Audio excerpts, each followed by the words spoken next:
In November 2010, a neighborhood on 14th Street in Cleveland, Ohio, began to sense something amiss. Complaints of a foul stench wafted through the air, compelling neighbors to speculate about the source. Amidst the whispers, Anthony Sowell, a former Marine, emerged as an enigmatic figure, reclusive, yet seemingly ordinary. The situation escalated when the police arrived, armed with a search warrant related to a rape accusation. As they entered Sowell's home, the initial unease transformed into sheer horror. Officers stumbled upon two bodies lying exposed on the floor, a stark and disturbing revelation that sent shockwaves through the community. Further investigations uncovered the grim reality: the remains of 11 women hidden in crawl spaces and buried in the backyard. Most were vulnerable, battling addiction or homelessness, their disappearances distressingly overlooked. Clevelanders were left grappling with the chilling realization of a serial killer in their midst, underscoring the urgent need for vigilance regarding those at risk and fostering a community that prioritizes the safety of all. In the years leading up to the discovery of his heinous acts, Anthony Sowell became the center of numerous police reports involving violence against women. These victims, often marginalized, reported assaults and even rape. One woman escaped and swiftly sought help, but the police response faltered due to inconsistent follow-ups and a lack of tangible evidence, allowing Sowell to remain at large.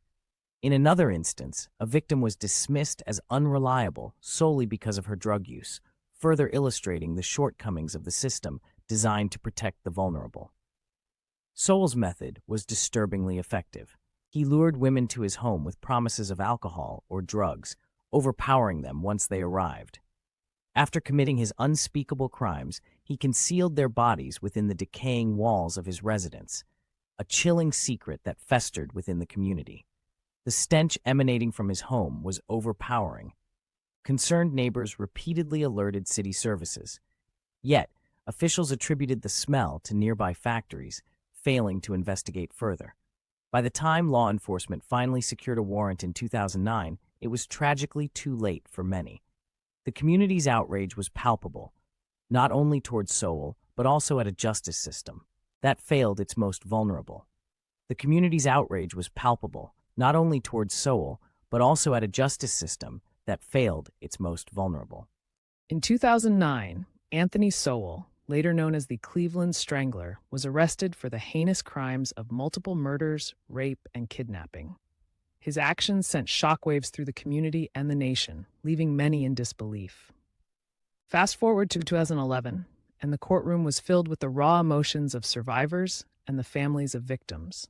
They shared their harrowing experiences, shedding tears as they recounted their painful struggles for justice. Their heartfelt testimonies painted a picture of a society that often seemed indifferent, highlighting the agony of feeling unheard and unseen amid such grave circumstances. Eventually, Sowell was convicted and handed a death sentence, but his imprisonment didn't erase the scars he left behind. The survivors and families continued to grapple with the immense trauma he inflicted, dealing with emotional pain that would linger for a lifetime. Many victims suffered from PTSD, and families took legal action against the city for negligence. The community had failed to protect vulnerable individuals, exposing deep flaws in the system meant to safeguard them. Sowell passed away in 2021 from a terminal illness while waiting for execution. His death, however, brought little closure to those he hurt. The trauma persisted, reminding everyone that the shadow of his actions would remain long after his crimes were committed.